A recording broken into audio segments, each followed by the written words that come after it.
Hello and welcome to That Football Podcast, your weekly dose of everything football. I'm your host, as always, joined with Austin Baldwin today for podcast episode 23. Thank you for coming on again at such a early, maybe afternoon. Yeah, I really appreciate being on here again. Thank you for having me on. Yeah, so we're going to start off pretty bold, and obviously Liverpool and City. Now, City Pool, as they always call it, this clash in recent years has been a decider. This has been a really good matchup, and it did not disappoint, did it? Yeah, really not disappoint. No matter how good or bad both teams are, they still whip out a really entertaining game. Obviously, Liverpool have not been up to the races this season, but Liverpool always know how to win against City. But City came out victorious at Anfield. It was hell of a game. City come back in the last 10 minutes of the game. It was just absolutely incredible. And this is Manchester. Yes, Man City did beat Liverpool in 2021, but that was during lockdown at Anfield. But this is City's first win at Anfield in front of fans since 2003. That is a huge win for City. Now let's start off with the start of the game and that first minute Holland chance. Yeah, that Haaland chance, it was, in on goals, very close, but, he was kind of off balance, but, it is what it is. And it was all City for the first half. I mean, I think I saw a stat approximately 20 minutes in that literally said that in the passes in the final third, it was 31-1 in favour of Man City. Yeah, I mean, the first half, City were absolutely running away with it. It should have been more. It should have been like 1-0, 2-0, maybe even 3-0 going into half time. It was crazy the domination City whipped out. It's been like City pretty much most of this season. The first half is always absolutely brilliant, but we're going to go on to the second half later, and again, a pretty poor second half performance. It was like the same as the Tottenham game the other day when City were 2-0 up at half time. Brilliant first half, and then second half, shocking second half. It's costing City points this season. Yeah, first 15 minutes, that was proper intensity from both teams. It was just pinball, just forwards and back, forwards and back. It was proper Premier League intensity, wasn't it? Yeah, it was. As we know from the Prem, end to end, physical, quick pace. That's what we want to see in the Premier League, and that's what the Premier League offers to their fans. And some things that I might have noticed from this first half when I'm watching is that Donnarumma was taking his time when receiving the ball and passing, and also sometimes even cutting it a little bit too close. Yeah, I mean, the thing is, with Donnarumma, I feel like he's one of those players, one of those keepers. Yes, he's incredible at shot stopping, but whenever he has the ball at his feet, if you're a City fan or an Italy fan or a PSG fan last season, even a Milan fan years ago, I experienced this at Milan as well. Like when he was at Milan, every time he had the ball at his feet, you just kind of get nervous because he's not that good on the ball, is he? But shot stopping, it's absolutely incredible. He has improved a bit on the ball, but that still needs to be worked on 100%. It's like you guys haven't moved on as City fans from Edison and the heart attack he used to give you guys. No, like most of the time with Edison on the ball, like he would never make me nervous. It's just sometimes in the big game, like that one against Liverpool in that 2-2 draw when Jota nearly got to him. Even happened in a Manchester derby years ago with Martial. Like just once in a while, he'd take forever on the ball. It would just make you shit yourself. But the things with Edison and Donnarumma, I feel so much safer with Edison on the ball because Edison is like incredible on the ball. He's basically playing as a third centre half. But with Donnarumma, he's on the ball side of the game. He's not that impressive. Another thing that I've noticed is that Kushnikov, I don't know if it's a language barrier or if it's just his personality, but whenever he like makes a mistake or like he just doesn't like communicate or just he just shows like no emotion at all. Like when he makes a mistake, he doesn't like communicate, he doesn't say anything. I don't know. It's just with me, I've noticed that. No, I think he just has like a small word with his teammates because obviously it is. I think it's a bit of both. Like he has a language barrier, but also he doesn't like to cry about it. He doesn't get too angry about it. He never puts his head down.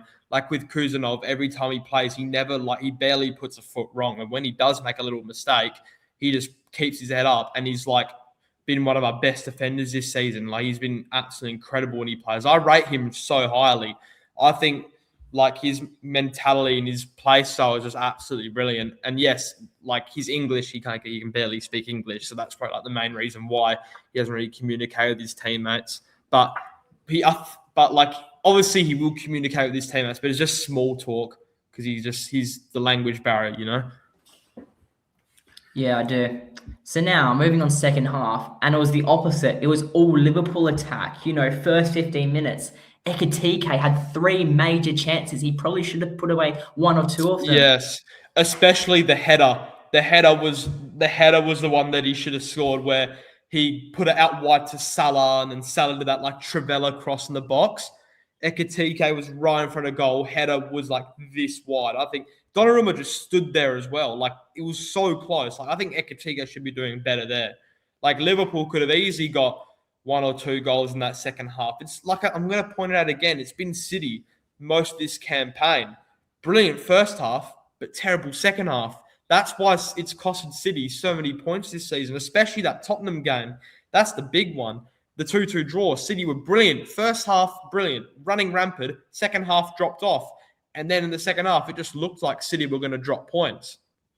There was a point towards like the 70th minute or something like that where Man City, they did look tired as well. And maybe that's contributing to some of your problems this season, why second half you guys look a bit tired. I'm not sure what's happened or whatever. Yeah, I don't really know, to be honest, but like it's been annoying me all season how we can't recreate our first half performances into the second half. Like it just doesn't make sense. Like, but also one positive is we do have depth off the bench, which is very positive. And I remember there was a point in the match where I was literally thinking, I was looking at both sides, Liverpool and Man City, and just how they were playing for the last few minutes. And they both looked exactly very tired. But then what happens literally 30 seconds after was that Bernardo Silva goal. Yeah, that Bernardo Silva goal. Like, that's the thing with City. Like, it's like City just always find a way to win. I think this is a sign where City will go on a big unbeaten streak like they have in many title races. The momentum that they would have after that game will be so high. But let's not talk about Bernardo Silva's goal. Even though they lost, we have to talk about that Dominic Szoboszlai free kick. How good was that? For sure, I was in my mind. I was thinking, Arsenal again against us. What happened at Liverpool at Anfield against us? And I was thinking, surely he can't recreate it, but he goes and does it. I think it was an even better goal. Like Donnarumma is like the best goalkeeper in the world, and he did not stand a chance. Like the way Szoboszlai strikes a ball is ridiculous, absolutely ridiculous. And you're a goalkeeper yourself. Can you tell me from the goalkeeper's perspective, that's not savable, is it? No, not savable. I mean, who's the Watford keeper? Forster. He used to play for Forster. Forster. He did say like it could have helped if Donnarumma added a third man to the wall, or it would have been better if the wall didn't jump more, like didn't lean towards the other direction where the ball was going. Because how Szoboszlai hits a ball, he puts pure knuckle on it. Like it goes into the middle. So maybe if there was a third man in the wall, maybe someone would have got their head in it. But still, like no one is saving that shot. It is unsavable. Not even a prime Manuel Neuer, not even a prime Gianluigi Buffon or Casillas would save that. No keeper in the history of mankind is saving that. It was a ridiculous free kick. Yeah, it just, when you see the trajectory, starts in the middle and swazzes off to the right, hits the post, no chance. Yeah, no chance at all.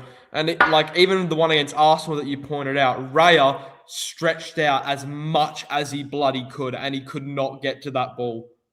But even though he did miss that, Donnarumma did come up with maybe, a point or so save towards the end. No, Donnarumma was incredible all game. He wasn't he was a bit shaky on the ball, but he did get better as time went on. Crossing every cross, brilliantly punched out, good at claiming crosses again. But that save from McAllister's shot, game winning, arguably game winning. When I saw that, I'm just thinking, yeah, frick off, Donnarumma, you're an absolute beast. You're a joke. Like, come on. He Yeah, does this in his sleep, literally. exactly. And also, when the pressure is on, we're going to talk about doing it in your sleep. Haaland scoring late goals. Haaland scoring once again. He does that in his sleep. He is a monster. Yes, it was a penalty, but the pressure that he would have felt, it's like it was nothing. Slotted it in the bottom left corner, right in the corner. Good finish. City pretty much, but not pretty much wrap up the 3 points because that's third goal. Let's talk about that third goal that got disallowed. I want to hear your opinions on it first because I have a very strong point of view that a lot of people might disagree with, but I want to hear yours first before coming on to mine. My opinion, right? I saw a bunch of Liverpool fans saying, don't rule out the goal. Haaland pulled Szoboszlai. But wait, if you really rewind, in the build-up to that goal when Cherki did that long, low-driven shot or pass, because it was going in the net anyway, Szoboszlai pulls Haaland first. Haaland didn't pull Szoboszlai first. So Szoboszlai did a denial goal-scoring opportunity. It was going in the net anyway. Yes, Haaland did pull Szoboszlai down, which is a foul anyway, but Szoboszlai did it first. So I reckon just give the goal. What's the point of not giving the goal, but give Szoboszlai the red card? That doesn't make sense to me. Like, if it just doesn't make sense. If you give a foul where Szoboszlai pulled Haaland and give him a red card, fair enough. But I reckon just give the goal. Don't give Szoboszlai a red card. There's no point. Like, I just don't get why the goal was disallowed, but Szoboszlai gets a red. Doesn't make sense. Just give the goal and leave Szoboszlai alone. It's the last kick of the game as well. Yeah. What do you think? So the thing is, right, is that theoretically, by the letter of the law, the referees have followed the rules. And what they've done is correct because what happened was, yes, it was a pull by Szoboszlai first. So then they've given advantage to City, so Haaland, but then Haaland's also pulled back Szoboszlai, so that gets rid of that advantage. And I can see where they've gone back to the original decision of saying red card and disallow the goal. But I think here common sense should be implemented. Yes, the game's gone. It's already 2-1. It doesn't matter if the goal goes in or the goal doesn't. You already saw it. They disallowed the goal. If they allow the goal, right, use your common sense, allow the goal, right, because both of them, they've tumbled. They haven't affected the action. They haven't touched the ball. They haven't affected the goal, right? Give City the goal. Let Liverpool keep their extra man, It's a win-win for both sides. The game's gone anyway. It's 3-1, But then the thing is, right, that's my point of view. But we as fans and people outside of the actual game have been saying for a long time, we want referees to follow the law. We want referees to make the correct decisions from time and time again. So the thing is, if we constantly say that we want referees to follow the rules, make the right decision, they've theoretically made the right decision in this instance, and we're not agreeing with that. So then we just can't say it when it suits us. You know what I mean? Yeah, I don't know what you mean, but still, I think this just shows how far obviously the game has gone. The game is gone because common sense cannot be used at all because of how much. It's like what Bracknell said. VAR have got their hands on the game. The referees have got their hands on the game. It's out of control. The referees have total control of the game. So that's the thing. Obviously, I'll allow it, give it both teams. But then you have people like Sunderland next week. They're complaining, why isn't he sent off? So you can't. It's a tough decision, but the referees have followed the correct rules. But I believe it's not the right decision. Yeah, I don't think it is either. Like, you might as well just give the goal. Like that's what I think. Like, because Szoboszlai did the foul first, and like it really doesn't make sense to me how you just don't give the goal, which is good for Liverpool, but then you give a red card to their best player this season, which is not good for them. That just doesn't make sense to me. You know what I mean? You don't give the goal, but you give him a red. I just don't get it. Just give the goal and no reds, no complaints. The thing is, this would have been a totally different situation if it was, maybe 1-1, and then this decided the whole match. But it wasn't. The game was already gone before this happened. So it didn't matter the outcome. It wasn't going to make any difference. It didn't matter of the outcome. It was like like 7 minutes. It was 7 minutes at a time. And what was this? Bloody 98th, 99th minute. The game was done. But exactly, like if we both agree on this. But as an Arsenal fan, I'm not complaining. Honestly, it's one less goal. It's one less goal for us to worry about. So I'm not complaining. Yeah. Moving on now to some sackings that have happened in the last week. Now, De Zerbi, we're going to start off with De Zerbi and Marseille. Sacked, right? But apparently they parted ways, not sacked. I don't know. Your opinion? Yeah, I heard they parted ways. Roberto De Zerbi's parting ways with Marseille. Sounds like he probably fell out with the board. Obviously, I don't watch much Ligue 1 at all. I don't really watch the French league, but it sounds like he just fell out with the board. But I did hear that De Zerbi is seeking for a Premier League job. I think he's keen to go back to the Premier League. So, yeah, it's a bit of an awkward one. Yeah, it did come after that 5-0 thumping to PSG in the league. Right now, they're fourth in Ligue 1, 12 points from first. It's still possible. Lens are in first right now in Ligue 1, believe it or not. Yeah. So it's still possible for Marseille to still give a title charge. But, the problem is, though, I think it was that loss on the final day of the Champions League that got him kicked out of the UCL. Maybe that was one of the things that decided. Yeah, maybe that was one of the things, for Marseille, they have a good team. They should be making the knockouts in the UCL. So, yeah, that probably was a goal that De Zerbi didn't achieve. So maybe that would have disappointed the board a bit. Maybe De Zerbi wanted to sign certain other players that the board didn't promise him to. You never know what's happening behind the scenes. Maybe he just fell out with the board, resigned. He wants a Premier League move. Maybe go back to the Serie A. But he did. Apparently, he wants to go back to the Premier League. So it's an awkward one. We don't really know what's happening behind the scenes, and just resigned. I mean, they did beat Newcastle and Ajax in the Champions League. Let's not forget this season.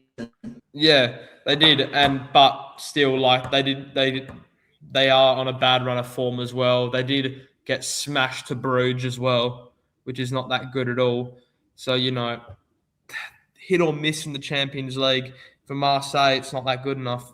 They did lose 2-1 to Madrid back in September at the Bernabeu. So very close one there to Real Madrid, of course. They also beat PSG in September in the league 1-0, but also lost that final of the Trofeo dos Champions, the winners of the league versus winners of the cup, to PSG. But they are still in the French Cup. That's another thing. But still, maybe needed a change. I was actually talking to a Marseille fan, and he thinks it was for the better that De Zerbi leaves. Yeah, and even De Zerbi, apparently he is a bit of a nut job behind the scenes at the place. He has had many arguments with players. One that I know of, Ismail Kone. I don't know him, but obviously I don't know him. He's a famous player. But I meant the Marseille did a documentary, sort of like an Arsenal. What was it? Sort of like an Arsenal. All or nothing sort of thing, but with Marseille. He had he has arguments with players, and he had a huge problem with Ismail Kone, and Ismail Kone even said he's just a bit of a nut job. He had a huge fallout with him, just a bit of a toxic environment under De Zerbi, and maybe it is for the better. Maybe there's not much as toxicity and pressure under him. Yeah, especially that's very important, as we see, at least the fans and outside world see the French league as like an individualism kind of league. And obviously to promote individualism, you need people that are on your side, backing you and all of that. So maybe you might be right in that text that De Zerbi, he might be a bit of a nut job and, needs someone else. Maybe he's with De Zerbi, I think it sounds like he's very good tactically. He's a good tactical manager, but I think man management, I don't think he's that good. Fallout to the players. He's not really like a friend or close to anyone. It sounds like, you know what I mean. He's good tactically, but man management, he's not there. That's what it sounds like to me. Yeah, that's a good point to put out there. So this officially comes from BNN Sports, and it says De Zerbi joined Marseille in June of 2024 from Brighton and took charge of 69 matches, all competitions, winning 39, drawing 8 and losing 22. And only PSG scored more goals in Ligue 1 than them, 140 goals to 120 goals. Yeah. That record does not sound too impressive, though, in my opinion. Like the wins to losses ratio is quite close. But maybe that's why. Yeah. Speaking for another Ligue 1 team, I've heard. We're going to go to PSG here. Is it true that Luis Enrique refused to extend his contract? Where did you see this, may I ask? In sometime in January, and even my mate who's a Liverpool fan said Liverpool should get Luis Enrique because Luis Enrique is apparently going to leave. Apparently, he refused to extend his contract despite a gigantic offer because the Spanish coach's refusal to extend his working relationship with the Paris club. He said his intention is to seek a new challenge. Ooh. That's what I've been hearing online. Luis Enrique apparently is refusing to extend a contract and he wants to have a new challenge. Maybe that's a Premier League move. Maybe Pep could leave the Manchester City job. Maybe Luis Enrique could get in there. Maybe Luis Enrique get a Liverpool job. Maybe he could be talking about a Premier League move. What do you think of that? Well, now you mention it, that seems very, I'd say likely, not very likely, because obviously there's a lot of talk about Pep Guardiola leaving Man City. It has been for a while, but it's been a lot this season. And if what you say is true, then I think a swap from PSG to City would be pretty likely, I might say. Yeah, it would be pretty likely. I mean, they play not like a decently similar style. Love to keep the ball, very possession-heavy mindset. Obviously, we all know how successful Luis Enrique is a coach. He's won 2 trebles, one with PSG, one with Barcelona. He's just incredible. Also, his man management, as we pointed out, with that, you've seen the videos online with him talking about Mbappe getting himself ready for the future, not just here where he was at PSG, but maybe his man management skills are just what clubs need. That's what makes him such a good coach, management and tactics. Yeah, and now I'm looking at another, goal. Yeah. This organization.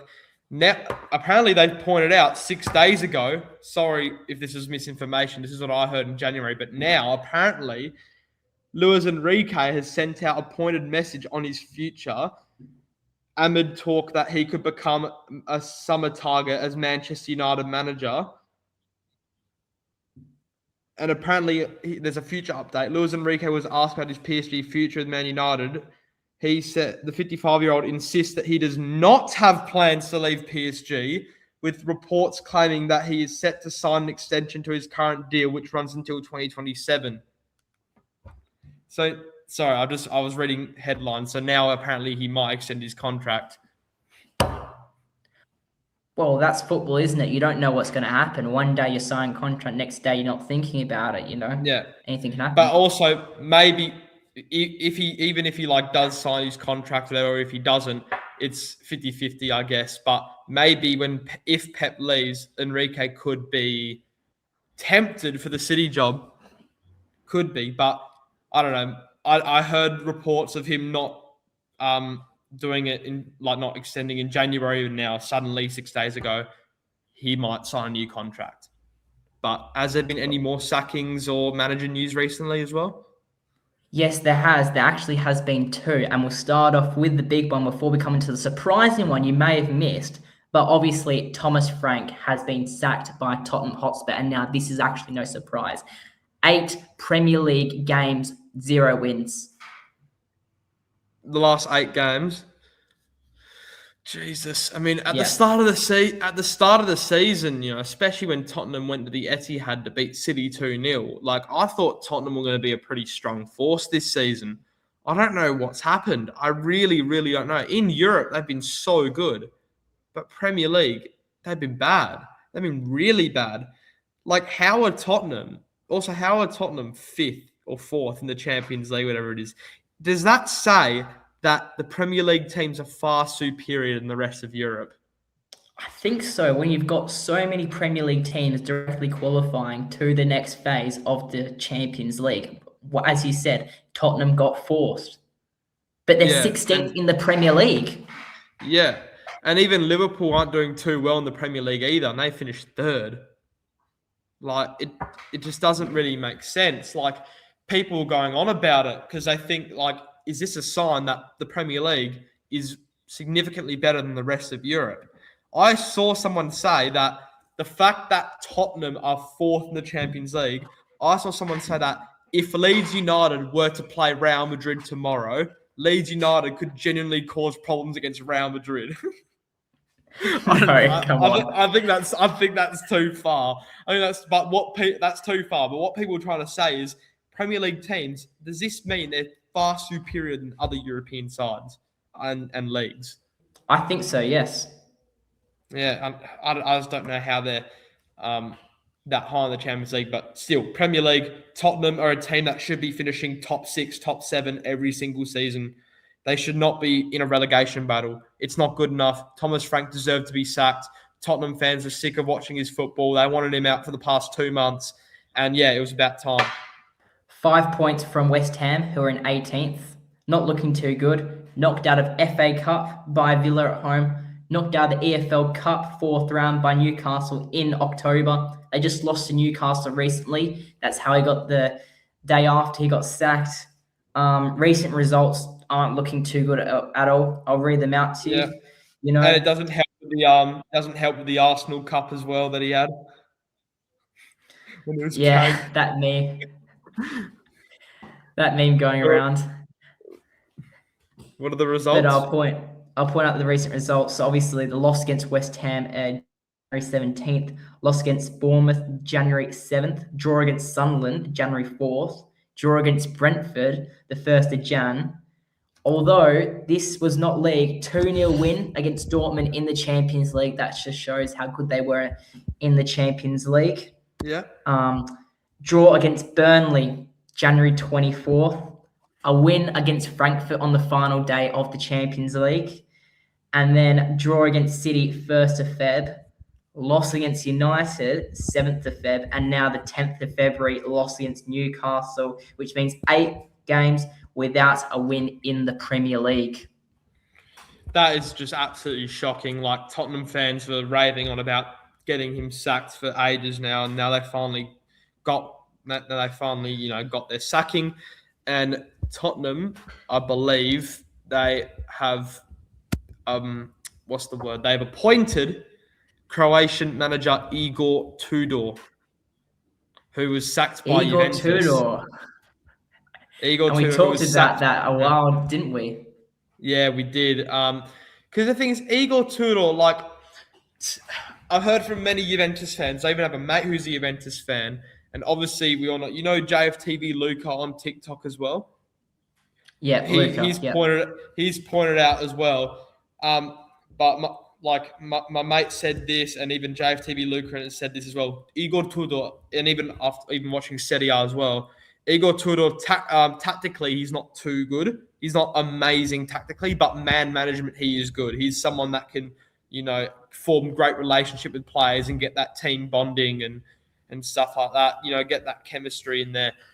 But with Tudor, he has a very good record of coming into a team that is underperforming mid-season and getting them up. Like Juventus last season, they were struggling. Like, they were like 7th place or something like that. They were in a terrible state. They did not look like finishing in the top 4 at all. Tudor comes in, brings them to the top 4. He's even managed Marseille. He's managed Dinamo Zagreb. He's managed Lazio. He came into Lazio, who was struggling, and he's got them up a bit. So Igor Tudor, he's not a permanent manager. He's there for the last few months of the season. He's there for the rest of the season. He's interim. He's not permanent. So basically, I think that could be a smart move by Tottenham, because Tottenham are in a terrible state right now. They're in a relegation battle, 5 points off the drop zone. Shocking. Igor Tudor is a manager, like I said, he comes in mid-season to a struggling team and he gets them up. I think that's the main reason why Tottenham appointed him. And again, he's managed big teams, Marseille, Juventus, Lazio. I think he could do a decent job, and Tottenham fans need to back him. They need to be behind him. So, yeah, I think I can see him doing pretty well with Tottenham for the last 4 months of the season. You've made a very good point. I think that if they appoint him as interim manager, I think they'll, bring him up a bit. But as a permanent, if they keep him on, I don't think they'll do too well. It's just, it's just the history of the Tottenham, as you know. They've gone through Mourinho, they've gone through Conte, they've gone through Ange, they've gone through Thomas Frank. It's the same story, 4 different managers, How much better managers can you have than Conte and Mourinho? So I think if they appoint him as an interim, I think that he will do well. Yeah, that's the thing with Tudor. Like, even at Juventus, he was there for a few months and then he got that permanent deal because he was doing really well. Like, he brought them from top 4 when they were like in the trenches. Like, they didn't seem like they were going to finish top 4, and Tudor brought them to top 4. But then in the long term, people found out how Tudor exactly plays. They knew how to break down his team. So tactically, he becomes predictable in the long run. But in the short run, he's very good at getting a struggling team and improving them and getting them a realistic finish at the end of the season. Good point there. And I'll just finish off before we move on to the last sacking, that Thomas Frank was only at the club for 8 months. Yeah, shocking. Like, Amorim lasted longer than him. That's how bad it is. Ruben Amorim lasted longer. I feel bad for Thomas Frank because it's not just him, it's the board. The Spurs board have been shocking now. Like, even apparently Romero, their own captain, has came out with the problems of the board. That's what someone said. I don't know if it's true. You never know these days. People could be making shit up. But if that is true, and even the fans going on about how Tottenham's board is bad, even Ange Postecoglou came out recently, he said, Tottenham, financially, they're not a big club. Like, Ange wanted to buy all these players for his team to strengthen his team. He said he wanted to get Pedro Neto. He wanted to get Semenyo. He wanted to get this and that. But they just couldn't fund it for him. And Ange was obviously really annoyed about that. Like, last season, he said they brought in Solanke for big money. Then they brought in 3 teenagers. For Tottenham, they need to be a club strengthening their squad, having the money. They're a big 6 club without a big financial side. Like, the board is a big problem at the club. The club is a bit of a mess. I think we've known that for a long time now. But moving on to our final sacking in the week. And now I think this one's actually gone under the radar because I actually didn't notice this until a few hours ago when I was looking up online. Sean Dyche was sacked from Nottingham Forest after 4 months at the club. Yeah, that's their 3rd manager this season. 3rd manager. Nuno, Ange, now Sean Dyche. Marinakis needs to fucking chill out, genuinely. Like, Marinakis is an absolute nutcase of an owner. Like, and so many managers have been falling out with him. Yes, Sean Dyche didn't do that good of a job, but I think he could do enough to stay up. But yes, I understand what Marinakis, he wants Forest to finish higher after getting European football, but it's just not happening this season. Forest don't really have the squad to do that. They don't really have the mentality to do that. I think they're bringing in Wolves' old manager, Vitor Pereira. That's what I've heard. Maybe it could be a good move. I mean, with Wolves, he came in last season at Wolves and he brought them to a mid-table position. But obviously, we all know how bad he did in the first half of this season for Wolves. So I don't know if it would be that good of a move, but we should see how they go. 17th place. 3 points from West Ham, who obviously are 18th place. Sean Dyche only won 10 out of 25 games for Nottingham Forest. Yeah, it's Um, not looking good at all. Apparently, I read this online that very reliable sources were saying that he was ready on thin ice before that Wolves game on which they drew 0-0, which brought on the sacking. And that was like the final straw, basically. Yeah, I mean, drawing to bottom of the league, like eight. They're on 8 points, by the way. They're on par to be the worst Premier League team of all time. Like, it's never good drawing to Wolves like that. It's shocking. So, 114 days in charge of the club. Another, sort of record set for a Nottingham Forest manager. It's just doom and gloom for Forest, isn't it? Yeah, it is. And now they're going on to their fourth manager of the season. And it's Ridiculous. only February. Yeah, only February. Absolutely ridiculous. All right, we will move on to some signings you may have missed that have happened in the last week. And I will start off with Raheem Sterling to Feyenoord. Now, did you hear about this one? Yes, I did hear about this. Sterling, this is a whole nother level of washed. Like seeing like Sterling in a Feyenoord kit, it's like a photo of him is describing someone using a PS4 in 2026. It's just ridiculous. Like 3 years, like 4 years ago, he was at City doing quite well in the title race. Yes, he was not getting a lot of game time because there was other outperformers, but Sterling was a terrific player like 5 years ago. See how everything can change in 5 years? It's crazy. Yeah, that move to Chelsea killed him. I must say, Yeah, it nothing sure else really did. else to say. It sure did. He wasn't getting a lot of game time at City. Pep didn't really see that much future in him. He brought in Grealish, we had Foden, Bernardo Silva, and then we eventually brought in Jeremy Doku and other wingers like that, like young, bright wingers. But Sterling, he started to fall off like a later 20. He started to fall off in that 2021, 2022 sort of time. He wasn't getting a lot of game time. He wasn't performing as well as he used to. But it's just unfortunate the drop off of Raheem Sterling. I will never ever forget Raheem Sterling from 2017 till 2020. He was a brilliant, brilliant player. One of the best I've seen.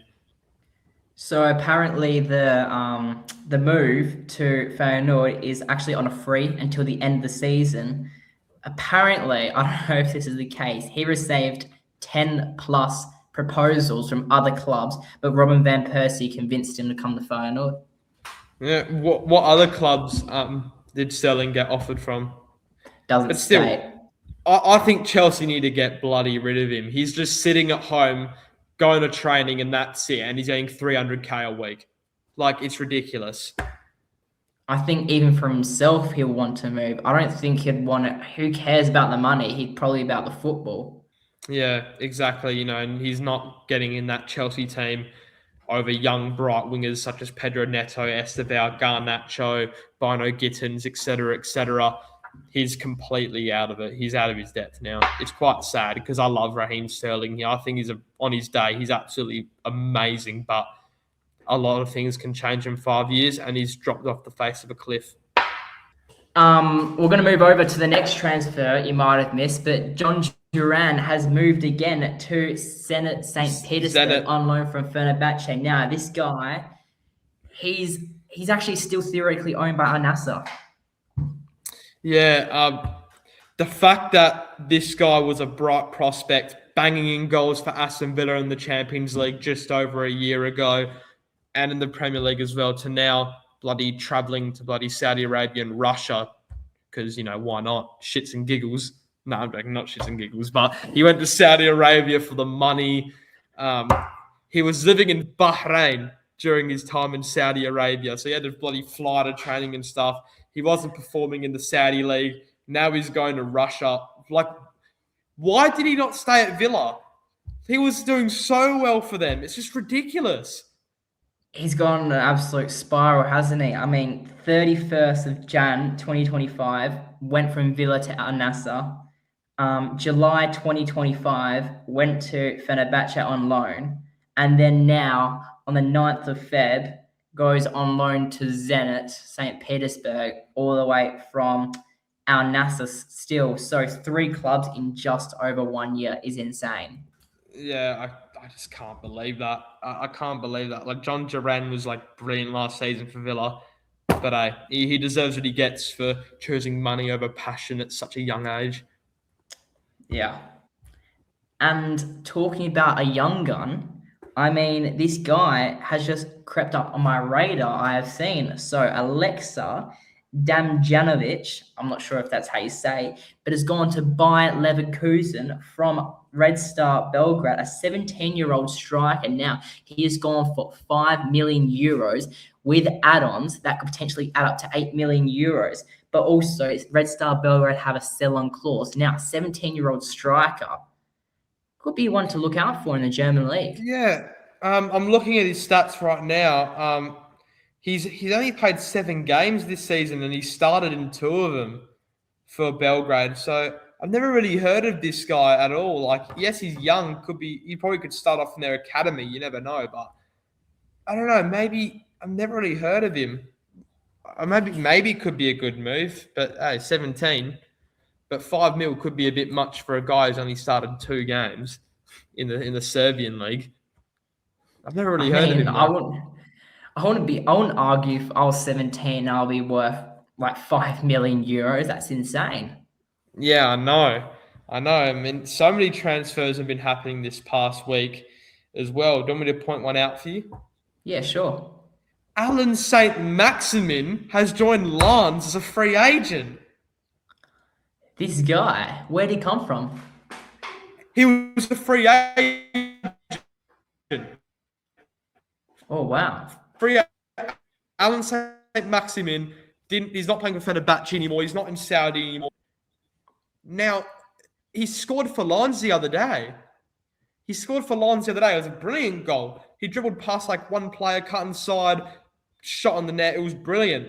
Like, is this the return of Alan St. Maximin? The league fits him well, I might say. Definitely League One. Yeah, it does. What other transfers have been happening this week? Because I've got a list here. Lots of transfers have been happening. Well, as for the sake of the video, we'll just do like 2 or 3 more. But I haven't got any more transfers, but I've got contract extensions. I'll start off with Upamecano has extended his contract until June 2030 with Bayern Munich. Solid centre back. Yeah, he's been brilliant under Vincent Kompany these past 2 seasons. You know, people are saying he's been one of the best centre backs in the world for the past year. Won the league with Bayern. Looks like he's going to do it again. He's been rock solid under Vincent Kompany. And, you know, it's all going really well for him. Yeah. No else to say. And my other one was a managerial extension. Thomas Tuchel extends until 2028 with the England national team. Now, I think this is a very bold move. And why have they done this?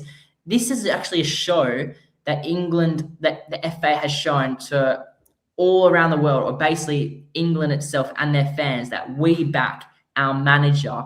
I'm giving him an extension before the World Cup. Yeah, I feel like if he finished in a good position at the World Cup, I reckon give him an extension. I mean, you know, Thomas Tuchel, we all know how brilliant of a manager he is. He is a winner. And the fact that he is in the England manager now is absolutely brilliant. I mean, but still, the World Cup is the big one. You have to see how he goes in that. I mean, he ran rampant in the qualifiers. Yes, the group wasn't that great, but still, you got to do what you got to do. Finish top, World Cup qualification, can't complain. So let's see how England do at the World Cup under a winning manager like Thomas Tuchel, and see if he deserves that contract extension. Exactly. I think the FA putting that out there, giving that contract, I think it's a bold statement saying, we back our manager. We're with you 100%. They got a lot of faith in him because everyone knows how good of a manager he is. Like, he won the Champions League with a Chelsea side which wasn't that good on paper compared to many other teams. You know, if he's a manager that can win big trophies with teams like that, I think he could do something really good for England. I think a semi-final finish for England. I think semi-final or final. I think England will make it this World Cup. That's good. And And we'll do one more transfer. Mate, you can point it out for us. so yeah, I'm not even going to talk about a transfer. I've got 2 contract extensions. We were speaking about contract extensions, so we should keep talking about it. We have got Kenan Yildiz contract extension until 2030. We all know how bright of a talent he is. Bright Turkish talent. He's been brilliant for Juventus this season. I absolutely love Kenan Yildiz. Every single team in Europe is flirting for a move with him, and he wants to stay at Juventus, which is good. I do not want Kenan Yildiz to leave the Serie A. That'll be pretty bad for the Serie A. What do you think about Kenan Yildiz? Oh, he's an absolute baller. I mean, I've said it on the podcast before. I think he's definitely an absolute bright talent, and he's just only going to get better and better as years go on, as he gets older. Yeah, exactly. And speaking of Turkey, how do you think they're going to do at the World Cup? They got Arda Güler, they got Kenan Yildiz, Çalhanoğlu. They got a good team. Well, the thing about World Cup is it's unpredictable. Anything can happen. Yeah. You can get a mediocre, not mediocre, but like a mid-nation like Morocco, and look how good they did last World Cup. Anything can happen. Turkey can do really good, exceed expectations, or they could do Morocco, really bad. Morocco going into the World Cup on paper, they did have a good squad. They had a very good squad on paper. So maybe they weren't expected to go that far, but they were expected to go in the knockouts for sure. But I'm trying to get my point across is that the World Cup is absolutely unpredictable and anything can happen. Most of the time, the people who you think is going to win the World Cup, they don't really win the World Cup, do they? Yeah, exactly. And the last contract extension I'm going to point out, he just won Premier League Player of the Month, and he signed a contract until 2031. Igor Thiago from Brentford has just extended his contract until 2031, which is huge for Brentford. Hopefully he doesn't end up like Ivan Toney or Mbeumo or Visser and goes to a big club, because every single top 6 club are going to look out for him. That is a bold statement, might I say, especially for someone like Igor Thiago with so much potential, wanting to stay at Brentford. Well, at least that's his intentions. Yes, exactly, because there will be clubs all over Europe going out for him for sure. 100%. I agree, everything on that. It just happens with Brentford. It just happens. Ivan Toney does really well. Liverpool, United, Arsenal all go out for him. And Mbeumo does really well. Everyone's going out for him. He's moved to United. Yohan Wissa, he moved to Newcastle after everyone was flirting with him. It's going to happen with Thiago. A Brentford forward does so well, everyone's going to go out for him. He's going to get hunted down. Yeah, it's just the Premier League. That's just how it works. You got the Big Six club, which just take from those mid-table clubs, and basically those mid-table clubs, your Brightons, your Brentfords, they just got to recycle the players. Yeah, it happens all the time. It just happens all the time. Liverpool get McAllister, Chelsea get Caicedo, City get Semenyo. Who else? Like this, Toney, yes, Liverpool were linked with him. United were linked with him. Mbeumo, they got bloody United got Mbeumo, and now Newcastle got Wissa. It just happens. Yeah, exactly. It happens. I will move the subject now to Saudi Arabia, like we were talking about before, and Ronaldo has finally stopped his strike at Al Nassr and wants to play. Now, what are your thoughts on this? And what's your actual thoughts on the situation? To be honest, so what's happened with Ronaldo? I haven't really seen much of this. So basically, he went on a strike because basically he's saying that the club is not doing a lot in the transfer window according to other rivals such as Al Ittihad, Al Hilal. Do not forget, Karim Benzema went on deadline day to Al Hilal, and that apparently was the final straw for Ronaldo and his team to strike, because they think that Al Nassr, if they want to compete, if they want to win trophies, they have to do so much. They have to spend more money. They have to be doing more stuff in the transfer market. Yeah, exactly. Al Hilal, Al Ittihad, both are very, very good teams. Al Nassr, a very good team, but not as good as those two. Even what's the green team? Al Ahly. Al Ahly. Al Ahly. That they've signed players as well. Al Nassr, the board, need to kick up their game to win the Saudi League to improve their squad. Now, I was actually reading about this, and Ronaldo definitely does have a point. The stats and the facts work out in his favor that other teams such as Al Hilal, Al Ahly, and Al Ittihad, direct rivals, have been spending more since Ronaldo came to the Saudi Pro League than Al Nassr itself. So what he's saying is true. And also, if you want to win trophies, you basically have to spend. Yeah, exactly.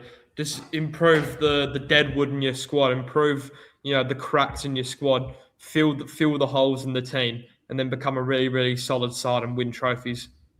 Yeah, so the thing is now that Ronaldo has ended his strike and actually wants to play again. He did score apparently last game, making his, I think, 962nd goal. So I think that's good news all around, especially for football, Ronaldo playing. Yeah, exactly. Good for Ronaldo, good for Al Nassr that he's back. And yeah, they should kick on from here. Yeah. I'll leave it at that point. As you know, we don't follow Saudi Pro League that much, so we're not going to say too much on that subject. Yeah, exactly. But I will move on. Our last final topic of this podcast, and this is something that you definitely know a lot of, Serie A. Now, I've been watching a lot of Serie A recently, and one thing I've been watching a few games recently. Roma and Cagliari. Okay, Roma won that game, brilliant game, and also I watched today's game, Roma versus Napoli. Now, might I say the word Marlon, baller. Daniel Marlon, yeah. January signing for Roma. Roma needed a little bit of strengthening in the attack, a bit more pace up front, and they've got it. Marlon, we all know how decent of a player he is. His time at PSV was really good. His time at Dortmund wasn't too amazing, but he did show glimpses of quality. And now at Roma, 2 goals to get a point away in Naples. It's a big point. Yeah, I mean, I watched him today and that Cagliari game, and he has been pretty good. He's been the sign that Roma would have wanted. He's that, number 9. He scores from the pen, good pen today, as you saw in the match. But he has been a statement signing, might I say, even for the whole league. Not only he can play striker, he can also play on the right hand side, maybe even the left hand side. He's a right winger / striker, very versatile. He can appear in many positions in the front line. He can cause any team problems. All I might say is that he has taken this league by storm this January and, February, as obviously we're in. And if he keeps this up, he's looking at himself as a player of the month, I might say. Yeah, and also it's not a good result for Napoli as well. That would be a bit of a stab in the heart for Napoli from Daniel Marlon because, Napoli, if they want to keep competing for this league, they need to win their games. They cannot afford to drop any more points. And also, AC Milan do have a game in hand. We have a game in hand. We played one less than everyone else, one less game than everyone else. So if we win our next game, then we will be 6 points above Napoli. And Napoli are already 11 points off first. Now, that's the thing about Serie A. It might not be the best league in the world, but it is the most competitive in terms of different champions each year, different Scudetto winners each year. You look at the last few years, it's been like different winners every single year, basically. Exactly. Like since 2020, it's all been different. It's been Juventus, then Inter, then Milan, then Napoli, then Inter, then back to Napoli. This season, it's either Milan or Inter, in my opinion. I don't think Napoli have the minerals to win the league, to be honest. Roma looked certain they could win this league, but I think they could just focus on top 4. They're far off the league now. I think this league, this season, it's going to be a different team. It's either AC Milan or Inter. Yeah, and I think the Serie A is the 3rd best league in the world. It's better than Liga and it's better than Bundesliga. I think it's behind La Liga and Premier League. Oh, that's a really hot take, I might say. People really underestimate the Serie A. Yes, the Serie A has dropped off ever since the Calciopoli incident back in 2005. But I think the Serie A is way more entertaining, I think it's a bit more technical than the French league and the Bundes. I don't know. I think the French league relies more on like individualism, but the Serie A, like as a team, in sport, like it's more technical. All the teams, like I think it's more of a technical, more defensive league as well. I think it's just better quality in general.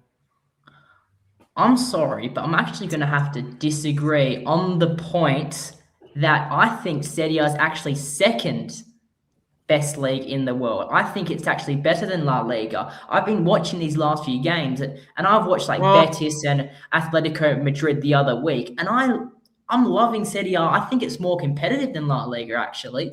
I think I don't know. I think they're like on the same level, to be honest. But I feel like I feel like the players in La Liga are better as well. They got like some of the best players in the world. Oh, That's why I think it's slightly better than the Serie A. well, obviously, if you're going to have the best club of all time, Real Madrid, obviously they're going to have the best players, and then Barcelona as well. So, yes, your point. Yeah.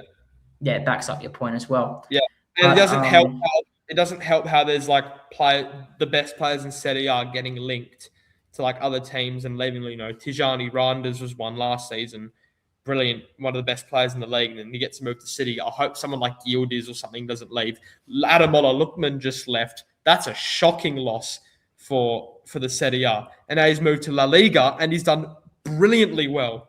He's been amazing for Atletico Madrid. And speaking of Atletico Madrid, they just whacked Barcelona the other day. And Lookman was a big part of that. So, again, I do not want the Serie A to keep losing players like that. Leao could go. Yildiz is going to get linked everywhere. Reinders and Lookman just left. The Serie A to be as good as La Liga, we need to keep our best players. yeah, I agree with that on that point, because if they want to maintain themselves as, maybe a top 2 league, maybe it's the best league in the world, they have to retain the players. That's important, because as you see, the Premier League, most of our players, best players, are taken from other leagues. Yeah, exactly.